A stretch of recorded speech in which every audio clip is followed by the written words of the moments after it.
best careers for introverts. Now let's jump right into it with the first one on the list. It's going to be number 10, which is entrepreneur. Now, I have something to admit to you guys, okay?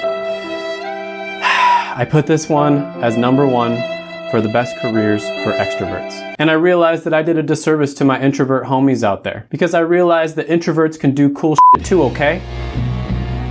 I'm an introvert and I'm living proof that you can grow a tiny YouTube channel as an introvert. That's right, first one on the list, I've got 2 words for you. Entrepreneurship. Now this one was the top career for the list of the best careers for extroverts. And I was thinking to myself, I don't want to put the same career on both lists, but there's some types of careers, some types of jobs out there where they're so vast, like there's so many different examples of things you can do that they really do fall under both categories, and entrepreneurship is one of them. It really depends on what type of business or industry that you're trying to go into. And actually, I think that introverts have a lot of advantages over extroverts when it comes to entrepreneurship in some ways. First of all, as glamorous as movies and pop culture tries to make entrepreneurship, the reality of it is a lot of it is just going to be endless hours of grinding. So let's see what the internet's favorite meme lord / super entrepreneur, Elon Musk, has to say about being an entrepreneur. It's like eating glass and staring into the abyss. The truth is, introverts get energized by being alone, and extroverts get energized by being around other people. That's the main distinction between the two. Extroverts tend to get lonely much more easily, and that's not as much of an issue for introverts. So the endless hours of grinding that it takes to both start as well as run a business, which much of the time businesses are started by just one person, so you're just going to be working alone a lot of the time, is not going to be nearly as bad for an introvert as it is for an extrovert. The only thing I grind is my workload. On top of that, they can hyper-focus for extended periods of time just because of the fact that they don't have to be around other people. The grind is real. Elon Musk has a MBTI or Myers-Briggs personality test of INTJ, which means he is an introvert. Now, I think introverts can do really well as entrepreneurs, especially if they're starting a business in the right industry. And that, my friends, is how you become a successful entrepreneur. So number 9 on the list is going to be a marketer. Marketers are going to be someone who advertise or promote a product to a large audience, and they make around $63,000 a year. There's 738,000 jobs available, and it's growing at 18%, which is very good. So marketers are going to use a lot of the same skills that you would use as a salesman, but you're going to do it on more of a broad and scalable level. So a salesman, for instance, can only make so many sales in a day. I mean, you can only talk to so many people in a single day. But as a marketer, you can write ad copy, or you could make a marketing video that millions and millions of people could see if you have the ad budget for it in a day. It's pretty much unlimited. Now, a lot of marketers are going to start off as salespeople, and then they're going to move into marketing later on in their career. Now, again, you don't have to be an introvert to be a good marketer, but I have noticed that many marketers that are really good are introverts. Now, I know some people in the comments are going to be like, Shane, introverts can be great salesmen too. Why are you saying this? I know. Okay, I'm an introvert. I get it. I've done sales since I was a teenager and I was pretty decent at it. You can definitely be a successful salesman as an introvert. In fact, I think there's some types of sales jobs that introverts might even do better in. But just generally speaking, one thing that I've noticed is a lot of the top salesmen out there tend to be extroverts, and a lot of the top marketers out there tend to be a little bit more on the introverted side. Marketers are a little bit more focused on the numbers and making small changes here and there. And generally speaking, they're going to spend less time around people that they don't know. But that's just my opinion. Number 8 on the list is going to be medical doctors. And yes, this is another one where I included it on the list of the best careers for extroverts. There are so many different types of specialties that you can go into if you become a physician or a medical doctor. And there are specialties out there that are going to be a little bit better for extroverts, and some are going to be a little bit better for introverts. So physicians, according to BLS, they make over $208,000 a year, which is kind of non-specific. There's tons of jobs available. It's growing pretty fast. Physician overall is a pretty good career. I made a whole video about it where I talked about how I think it's a little bit overrated, but if you know what you're getting yourself into, it can be a really good career. Now, some of the specialties that do really well for people who are introverted are going to be things like radiologist, psychiatrist, pathologist, anesthesiologist would be a good one. And actually, some types of surgeons do pretty well as introverts as well. So for instance, let's talk about the surgeons. On average, a surgeon will make around $395,000 a year, but it really depends on what specialty you do. It ranges all the way, generally speaking, from like $180,000 a year to some specialties make around $600,000 plus every single year as a medical doctor. And again, it depends on which specialty you do, what residencies you do, etc. A lot of the time, psychiatrists are very self-reflective. They're introverted. They have good people skills, but generally speaking, that's on a one-on-one level, or maybe, them talking to two different people. They're not going to be having to talk to like an entire group of people usually. Same with pathologists, of course. They study different diseases and injuries, and when somebody dies, they're the ones who generally will do the autopsy. So I just wanted to put this one in there just because of the fact that I realized that, doctors, a lot of the time they have to be extroverted just because they're constantly communicating with different people. They're constantly going to be meeting new people, but there are some types of physician specialties where you don't really have to be all that extroverted. You're going to be around the same people every day. You're not going to have to meet new people all the time. It's not going to be draining your energy like crazy. Number 7 on the list is going to be actuary. So generally speaking, actuaries will take a bunch of numbers and statistics, analyze them in order to determine the risk as well as the premiums for insurance. According to BLS, actuaries make around $108,000 a year. There's 27,000 jobs available, and the job outlook is about 18%, which is really, really good. So actuary is a career where you're likely going to either work for an insurance company,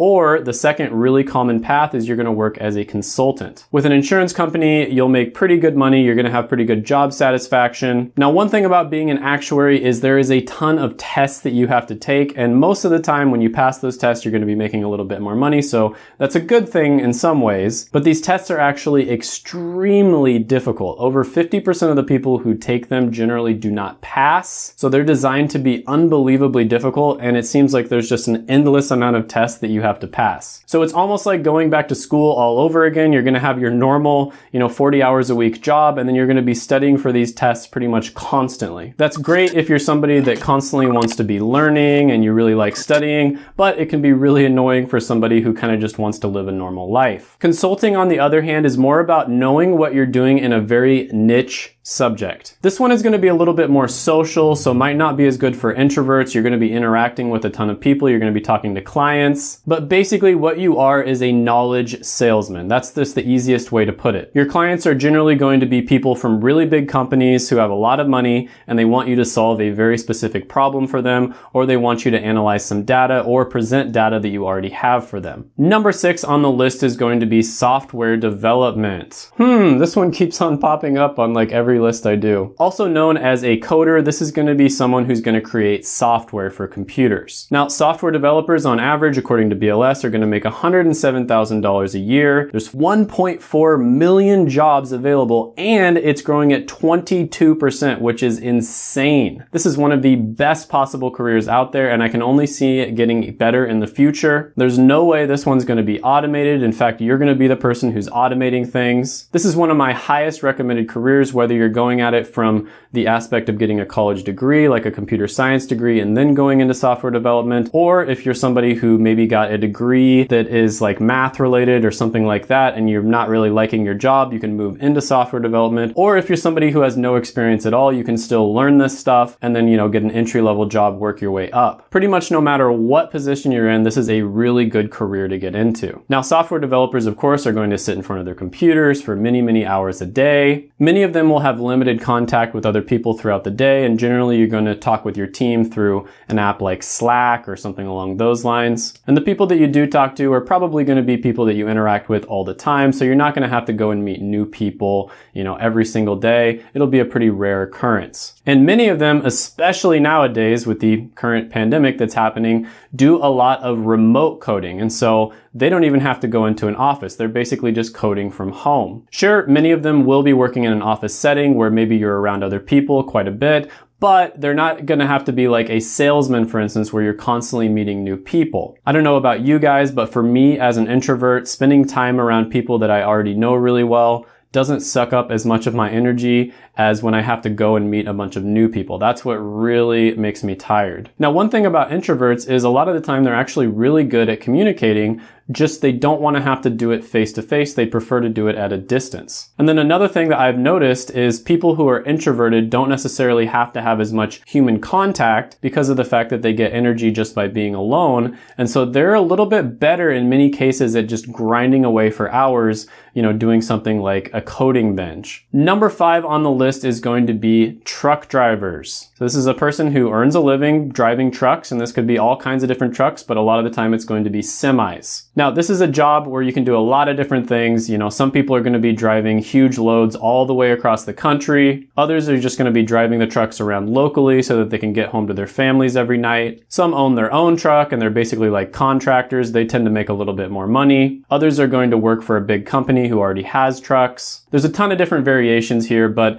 in my opinion, this is one of the better careers that you can get into with very little training. Now, according to BLS, the average truck driver is going to make around $45,000 a year. There's 2 million jobs available, and it's growing at 2%, which is a little bit slower than average. Now, I happen to think that these numbers are pretty low just because of the fact that a lot of drivers just do part-time. They'll do it during part of the year, and then the other part of the year they do something else. I'm not sure how they did their methodology on this, but just from personal experience, knowing people who drive trucks, we're talking like the big semis, they make a lot more than $45,000 a year. Now, the cool thing about driving a truck, driving a semi, is you can basically get trained in like a month or two and you're good to go. Now, like I said before, there's tons of different types of trucks out there. You've got dry van, refrigerator van, tankers that hold gas, flatbed, dump truck drivers. There's all kinds of different options out there, and the pay is going to vary based on which one you do. Now, in order to make really good money as a truck driver, and this is similar to just about any career out there, you look at doctors, for instance,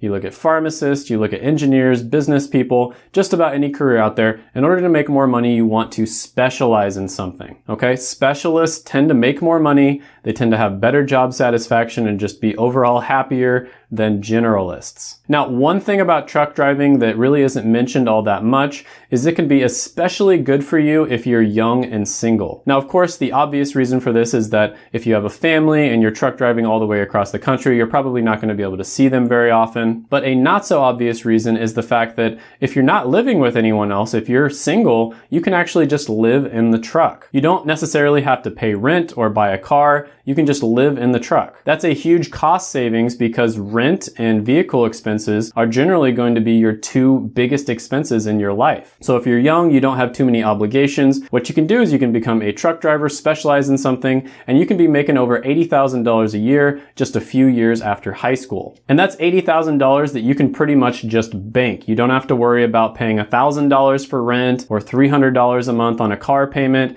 You get to bank most of that money. This is a great career for introverts as well, just because of the fact that you're probably going to be spending a lot of time just by yourself driving down the highway. Number 4 on the list is going to be an IT manager. So IT managers are going to take care of all the information technology needs within a business generally. So one career they could get into would be a computer and information systems manager. They make around $146,000 a year. There's 461,000 jobs available, and it's growing at 10%, which is really good. So I talked about in the extrovert video how becoming a manager is going to be a great position for extroverts to get into, and I realized that again, that's not really fair because in many cases, introverts can make good managers as well. Sure, I think most managers are going to be more on the extroverted side. This is a good example of a position where you can be an introvert and be a very effective manager as well. A lot of IT guys are going to spend most of the day working with technology. They're not going to have too much human interaction. They'll probably interact with the other IT guys. They're going to answer the phone once in a while, but they're not going to be meeting new people all the time. IT managers are going to have a little bit more human interaction than your average IT guy.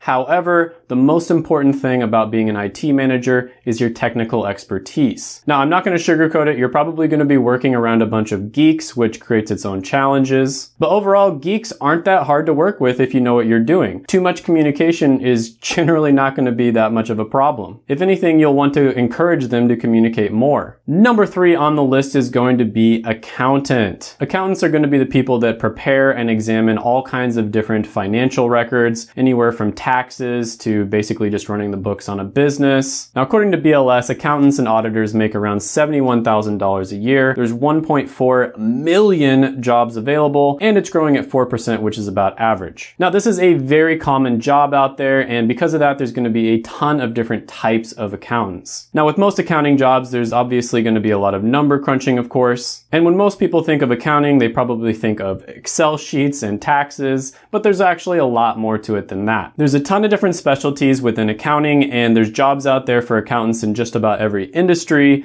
and every business. Basically, everywhere you look, there's going to be jobs for accountants. So if you go into accounting, you get tired of staring at an Excel sheet, you can do a ton of different things. In the same vein, professions like this, where there's a ton of different options out there, I tend to like these just because of the fact that, like, let's say you made a really good plan, you knew what you were getting into, but then, you get a few years into it and you're like, you know what? I don't really like this that much. I thought I was gonna like it, but for some reason, it's just not for me. Well, if you're an accountant, for instance, there are so many different options that you can go into. Now, a lot of accountants will start off working for one of the big four accounting firms, and they're gonna specialize in something and move towards that. Another great thing about accounting is it's very flexible. So let's say that you want to move up the chain in a company, you wanna try to become the CEO. Well, guess what? There's a lot of examples of accountants that move all the way up to executive positions. Accounting is also one of the degrees that has created the most millionaires. I did the video where I talked about careers and degrees that create the most millionaires or lead to people becoming millionaires. Accounting was one of the highest ones on that list. If you go the tax route, for instance, a lot of the time accounting will be very seasonal, where you're going to be extremely busy 6 months out of the year, and then the other 6 months aren't going to be that bad. Let's say you absolutely hate number crunching, you never want to look at an Excel sheet, you never want to look at taxes again.